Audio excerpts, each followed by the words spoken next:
Je vais aborder d'une façon assez générale la question de la qualité des sols et puis ça va nous emmener sur différentes pistes. Euh, D'abord, la qualité des sols, c'est quelque chose qui est défini, c'est-à-dire qu'on peut tous se dire, tiens, est-ce qu'il est de qualité ou pas, mais la définition, c'est l'aptitude du sol à remplir ses fonctions. C'est un truc qui se développe, c'est-à-dire enfin, la façon de le quantifier, etc., se développe depuis le début de ce siècle. C'est pas vieux, mais les concepts sont posés. Il y a déjà de bonnes synthèses qui ont été faites sur les différentes façons de quantifier ça, de le chiffrer. Voilà. Alors, simplement, donc, c'est une recherche qui est vraiment dans un but de monitoring, de faire des choix, d'évaluer les choix qui ont été faits à des échelles assez institutionnelles en général. On est à des échelles territoriales, et puis comment évolue notre ressource en sol. Avec une variante qui commence à se développer du côté de la ressource en sol en milieu urbain, en milieu urbanisé. On a des projets là-dessus. Et puis d'autres qui sont, pour la plupart, cette fois, à vocation agricole.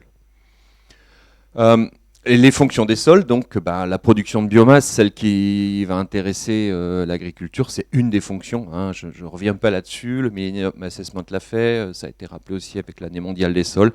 Il y a énormément de fonctions au sol. Simplement, on a commencé à s'en rendre compte. C'est celui-là qui fait la lumière? Non, c'est pas lui. C'est lui.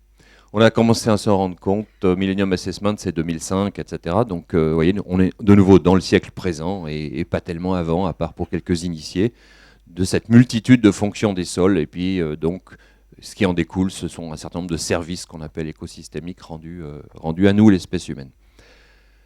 Voilà. Et puis une différenciation qui est importante à faire et qui est pas si simple en fin de compte sur le terrain. Les concepts ça va, l'application c'est autre chose. C'est qu'il y a la capacité du sol qui est son potentiel versus la qualité qui est plutôt l'état actuel. Et le potentiel, c'est plutôt ce qui est basé sur des invariants et notamment la cartographie des sols, la classification des sols vont être basés sur des invariants. On ne revient pas tous les 6 mois faire une carte des sols, ni toutes les semaines.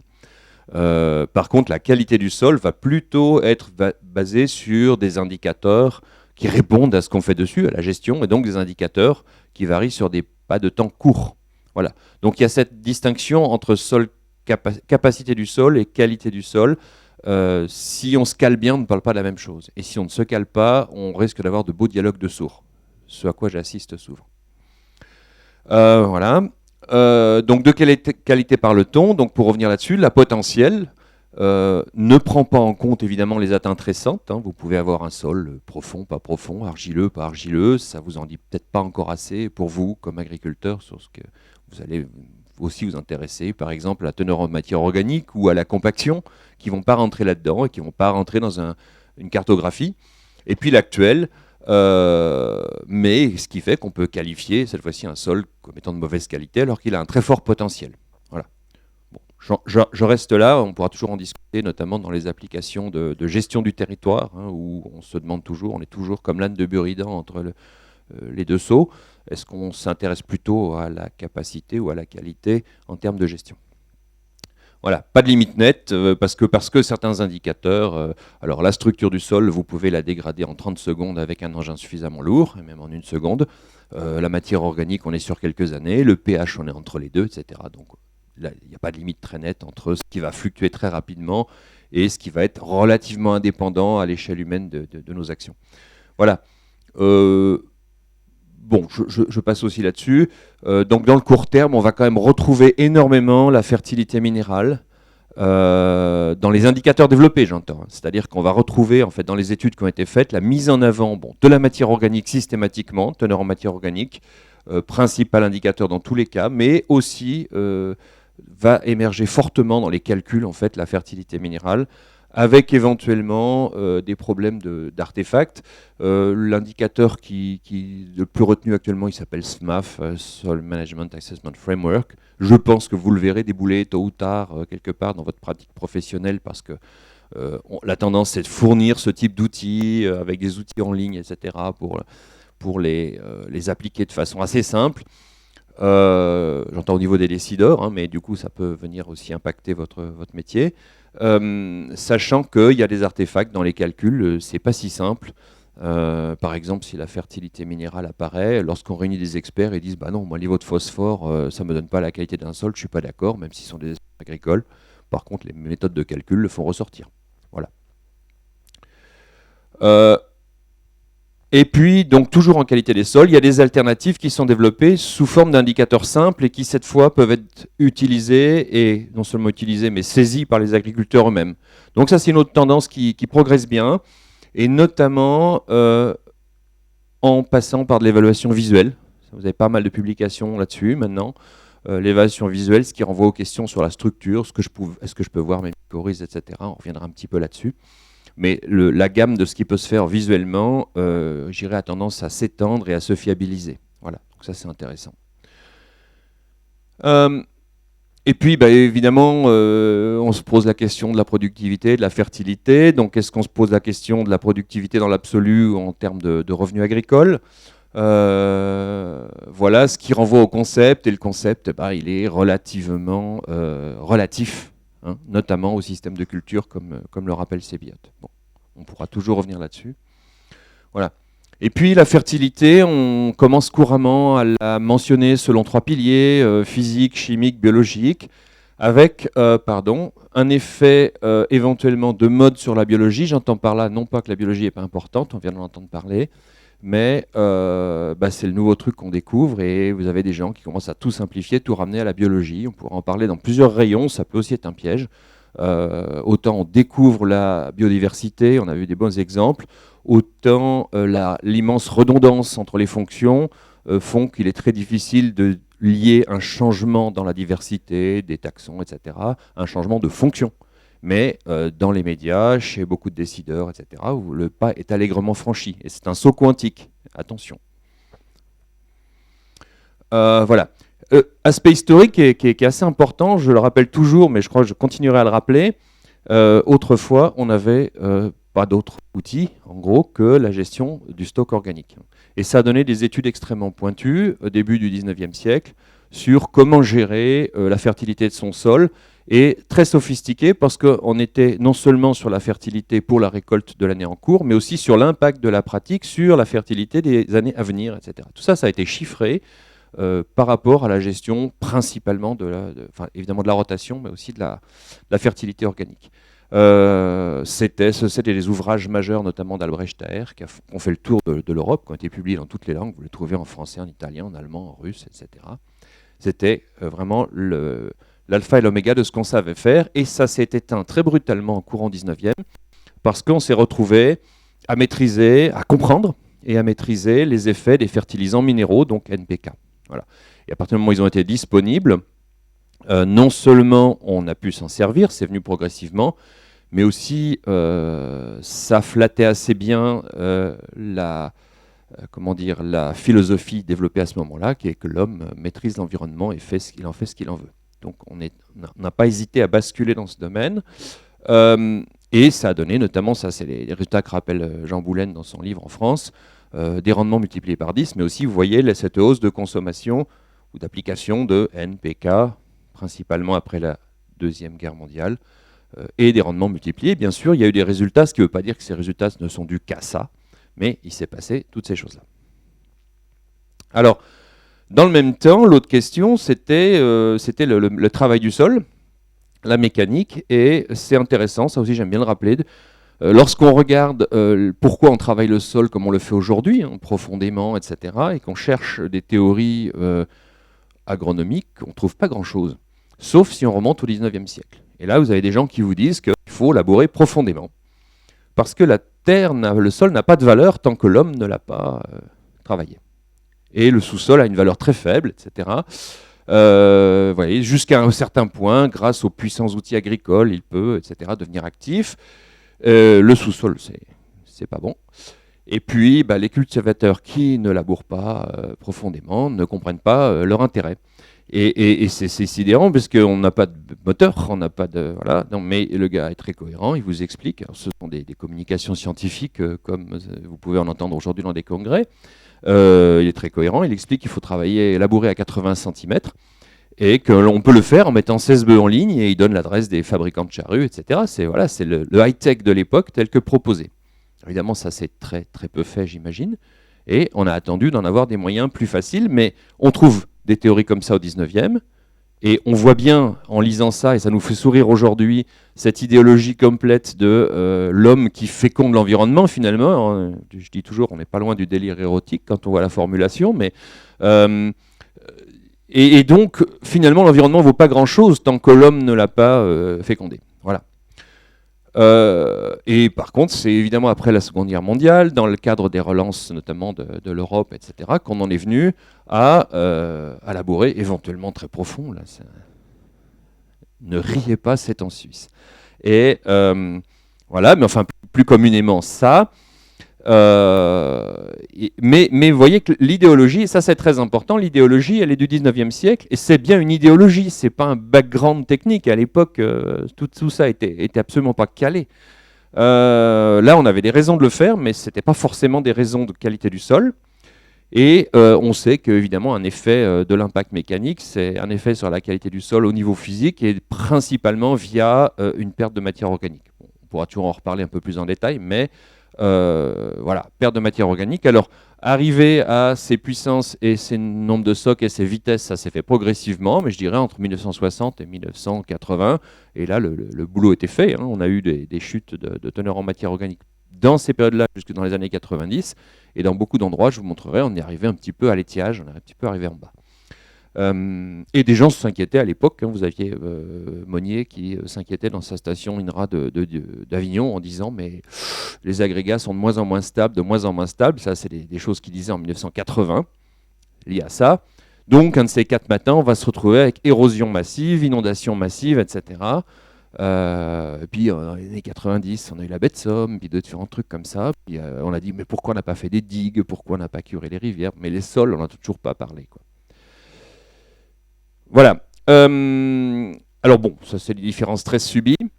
Et puis, en résumé, si on regarde ce qu'on a fait avec ce paquet technologique issu d'une vision du 19e siècle, c'est qu'on a géré la fertilité hors sol par des apports minéraux ou contre le sol pour ce qui est de la fertilité physique, hein, avec une action, un impact mécanique intense. Et c'est une idéologie du 19e siècle, un modèle économique et des opportunités technologiques qui, elles, sont du 20e. Dans cette histoire, vous avez vu, la matière organique est complètement passée sous les radars, n'a plus aucun intérêt puisqu'on s'en est affranchi. On s'est affranchi de cette contrainte. Ça donne la spécialisation des exploitations, ça donne l'extension des surfaces, etc. Tout un modèle qui a fait les choux gras d'une certaine politique agricole, puisque c'était bien là qu'on voulait emmener l'agriculture, mais qui fait question aujourd'hui.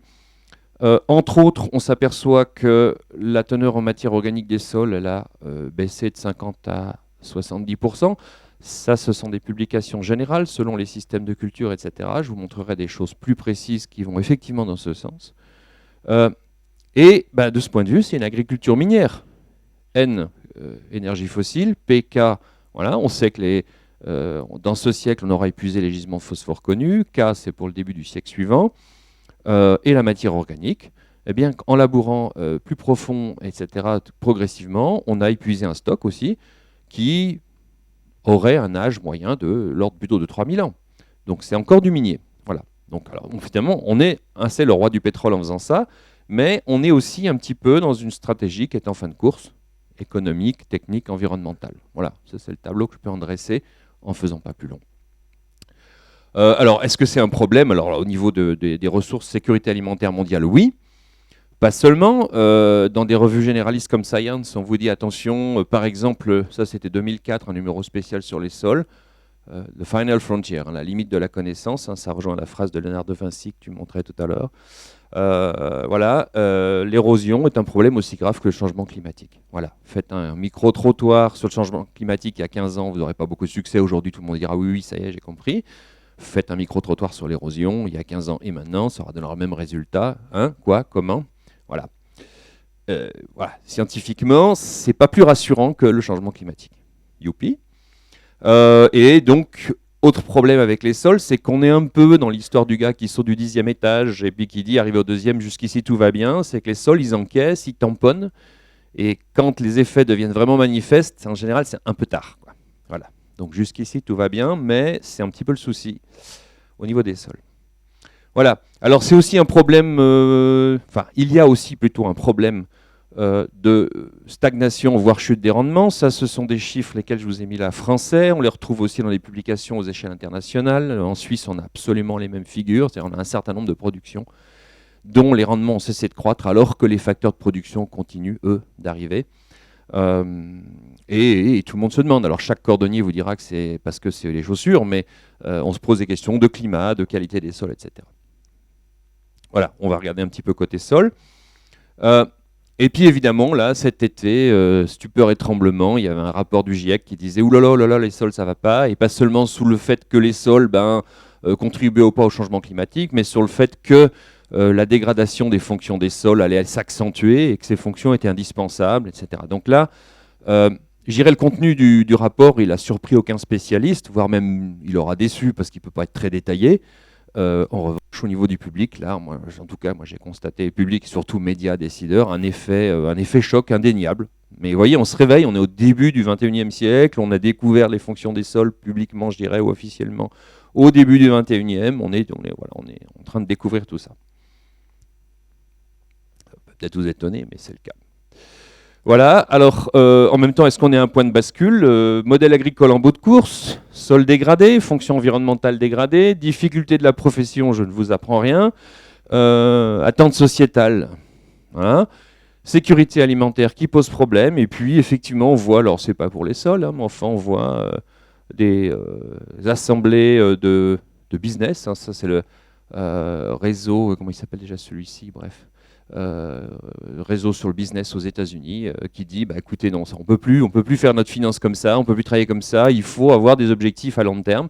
Ça, c'est un message qui est en train de s'implanter fortement dans les grandes entreprises, dans les grandes industries. Autrement dit, le message de pression économique vis-à-vis des dirigeants va peut-être évoluer parce que dans les têtes, il y a des choses qui se passent. Voilà. Alors, point de bascule, à voir. Mais on est quand même dans un moment où ça bouillonne sous les calottes crâniennes et pas que dans les ONG de défense de l'environnement. Voilà, quand on est en face des industriels, ils commencent tout de même à sentir l'eau monter aussi. Voilà. Dans cette histoire, la fertilité physique du sol, en même temps que la matière organique était passée sous les radars, la fertilité physique est passée sous les radars. J'entends, même dans les écoles d'agriculture, etc., tous ces aspects structure, diagnostic de la structure, sont passés très très loin derrière les préconisations en matière de travail du sol, en matière d'amendement, en matière de phyto, etc. C'est responsable des transferts d'eau et d'échanges gazeux, parce que sans air dans un sol, ça ne va pas non plus. Alors, en tout cas, on est obligé de le répéter énormément aux services paysagistes, par exemple, hein, qui noient les arbres consciencieusement en ville. C'est évidemment ce qui va permettre qu'il y ait un réservoir d'eau et d'air, donc un système tampon.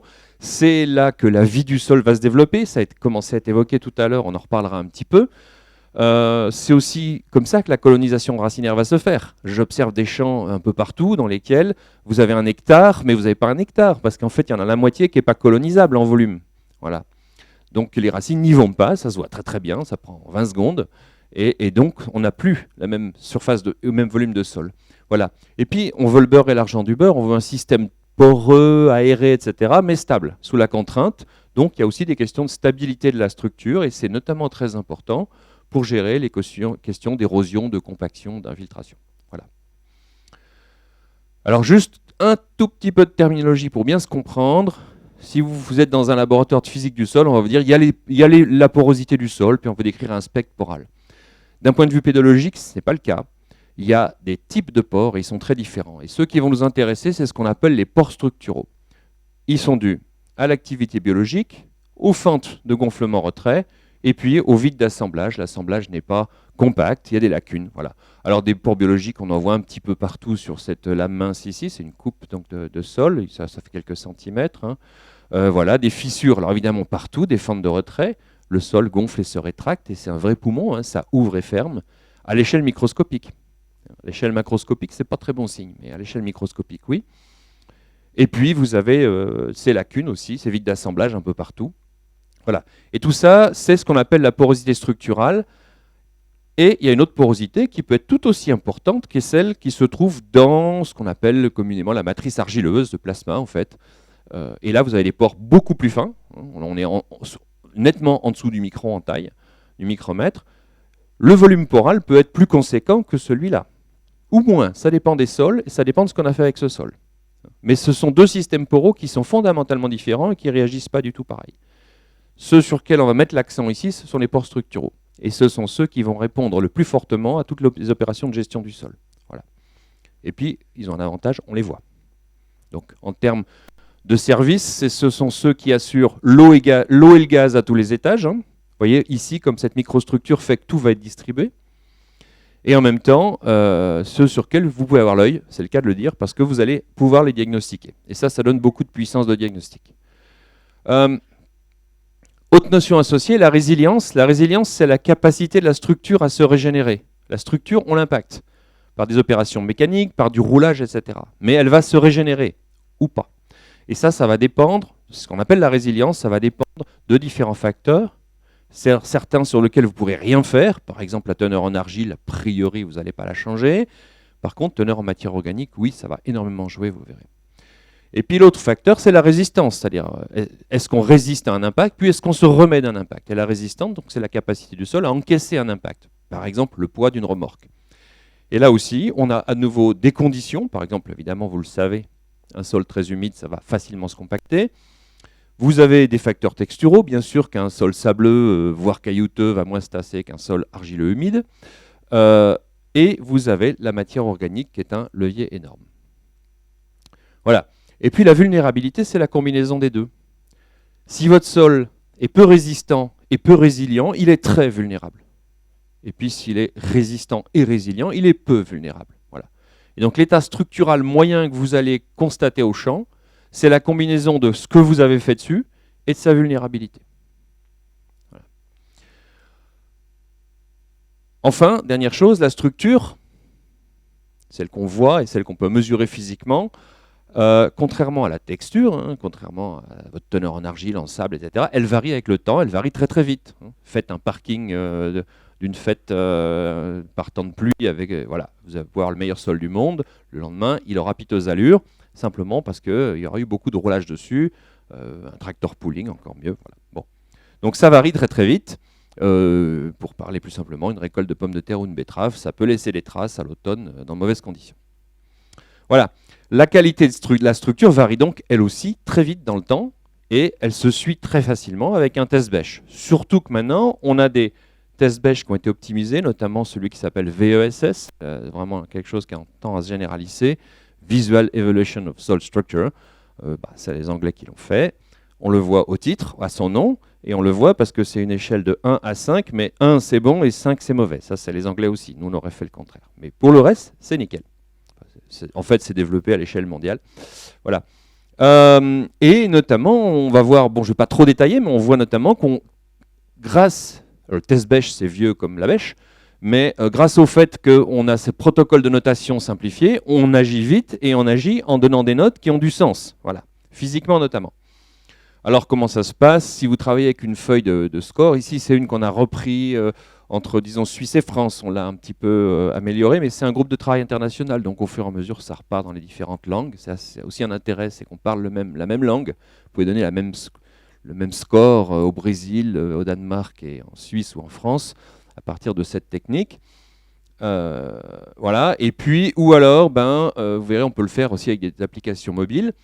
Quand, eh bien, de préférence, il vaut mieux laisser un hiver entre la dernière opération mécanique et la notation, sinon vous devez faire la part des choses entre la qualité de votre sol et ce que vous avez fait mécaniquement, notamment parce que, mais je pense que ça on l'enlèvera, vous voyez que la taille des agrégats fait partie des critères.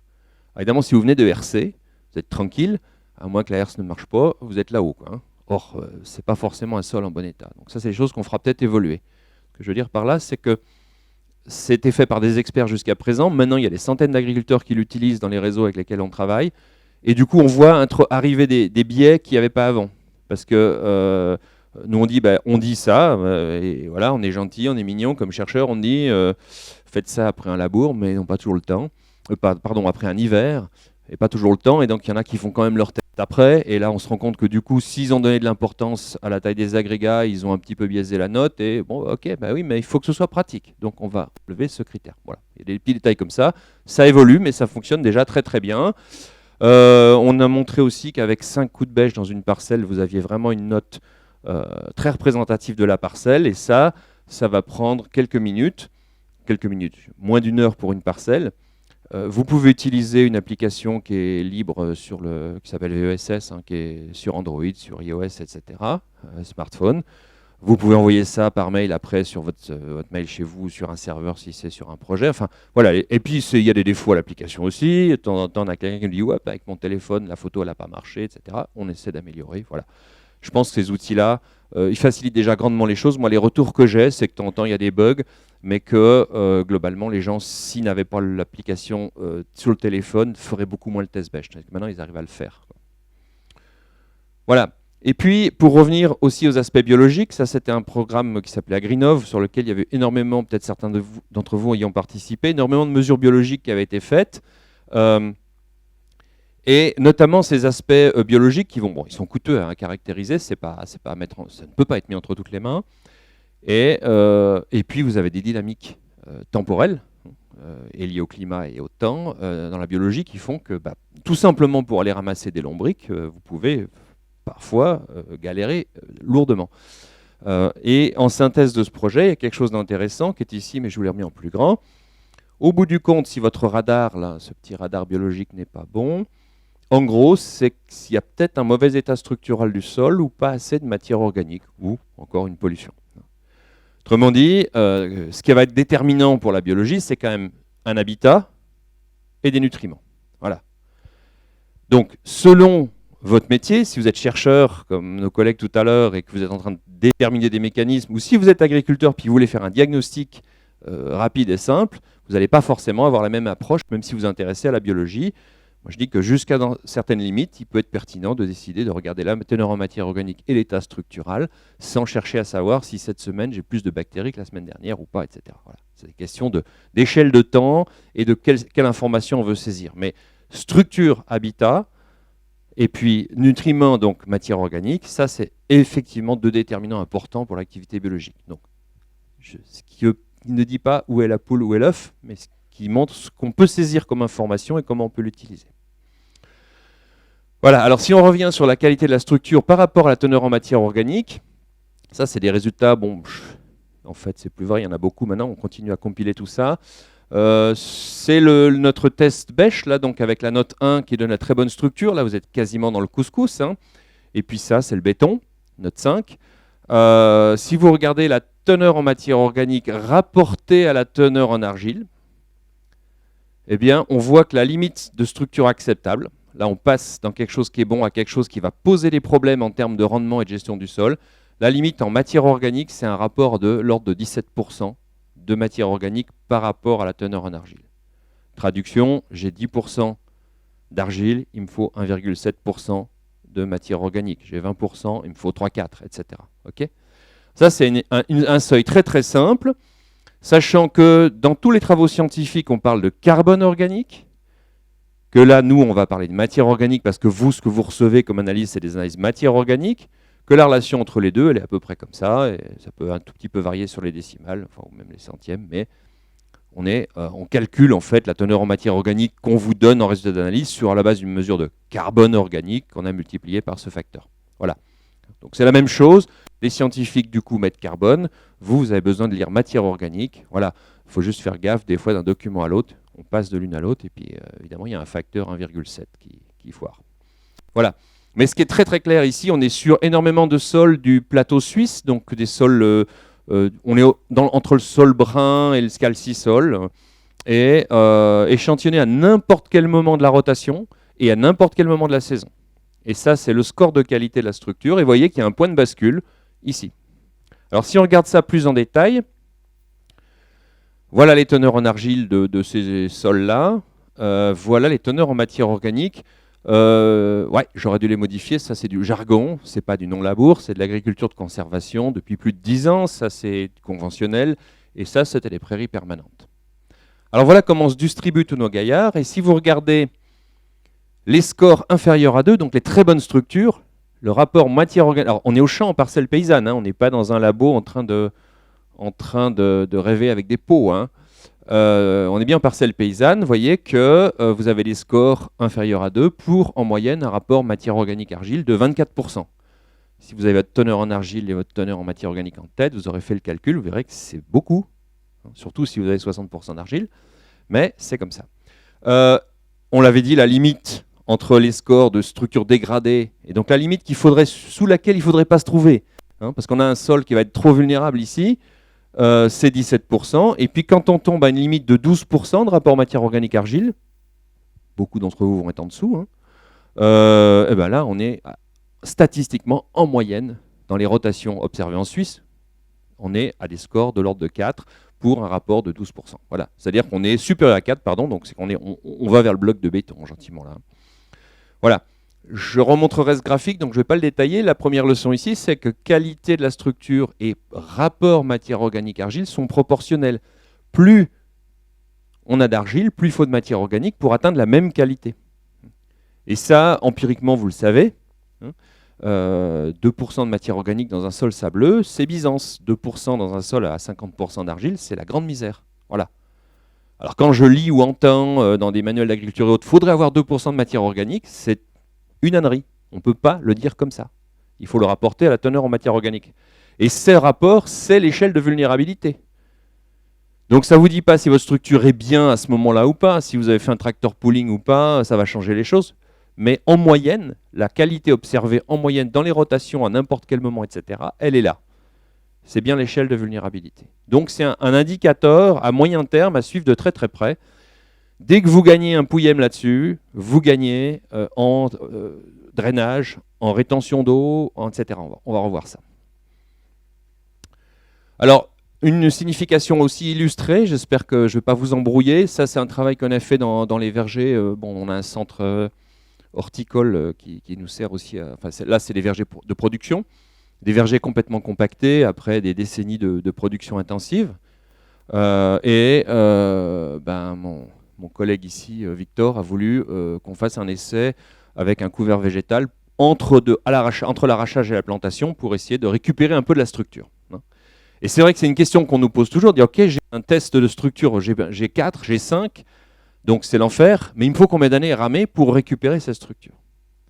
Là, je suis en train de parler de la structure, donc un truc qui change très vite si je veux le dégrader. Est-ce que ça change vite si je veux le récupérer? Alors ici, je ne détaille pas cette expérimentation, mais on a implanté un sorgho du Soudan après un passage à la rotobèche, et il y a eu un été.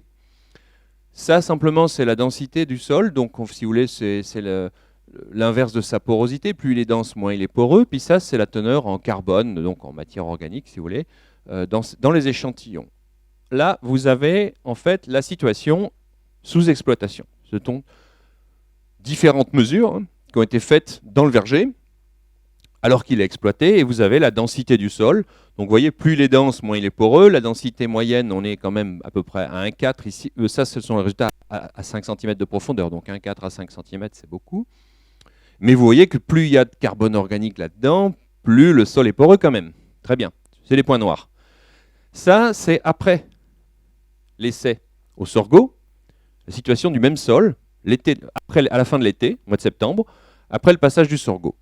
Et vous voyez que toutes les densités apparentes ont baissé, ont diminué, donc le sol est plus poreux. En moyenne, on était là, on est arrivé là. Le sol est plus poreux, et la relation aussi, l'effet du carbone est plus grand. Vous voyez, les pentes ne sont pas exactement les mêmes. Alors, c'est vrai pour tous les paramètres physiques. Porosité structurale, porosité en général, réserve en eau, stabilité, tout a été amélioré par le passage du sorgho. Voilà. Alors, est-ce que c'est durable? Non, parce que la vulnérabilité n'a pas été changée. La vulnérabilité, c'est le rapport matière organique-argile. Si vous roulez sur ce sol, vous serez là. Si vous ne roulez pas, si vous l'avez remédié, vous arrivez là, vous roulez dessus, vous allez repartir là-haut. Si vous êtes content de la densité apparente que vous avez obtenue avec votre sorgho, mais que vous voulez la conserver en roulant dessus, il vous manque toute cette teneur en matière organique ici, il faut être là. Et ça, sur l'échelle de vulnérabilité, ici, on est à 12%, et ici, on est à 17%. Voilà. Donc, si vous voulez exploiter votre sol, lui faire subir des contraintes, mais garder les propriétés d'un sol que vous avez restauré, il va falloir remonter la teneur en matière organique, c'est-à-dire diminuer la vulnérabilité. Par contre, si vous voulez juste améliorer la structure, un dégât, vous avez fait une récolte de betteraves dans des conditions difficiles, vous pouvez retrouver une structure correcte dès le printemps suivant selon ce que vous avez fait. Par contre, la vulnérabilité, là, vous allez jouer sur le carbone et jouer sur la durée. Vraiment, il y a deux choses différentes. Voilà, alors si on regarde la situation de nos sols agricoles, on a dit que la matière organique était passée sous les radars. En Suisse, il y a quand même des recommandations, on appelle ça les données de base pour la fumure, voyez, où on tient un petit peu compte de la teneur en argile, puis on dit, voilà, les teneurs en matière organique souhaitées, c'est ça, selon la teneur, vous voyez, 15, 30. Au-dessus, c'est riche, et en dessous, c'est faible. Voilà. Et puis, on a une base de données sur Genève où on analyse avec les agriculteurs, et c'est obligatoire pour eux pour les questions de prestations écologiques, la teneur de leur sol, en matière organique, plein d'autres choses aussi, mais tous les 10 ans obligatoirement, chaque parcelle. Donc, on a toutes les parcelles.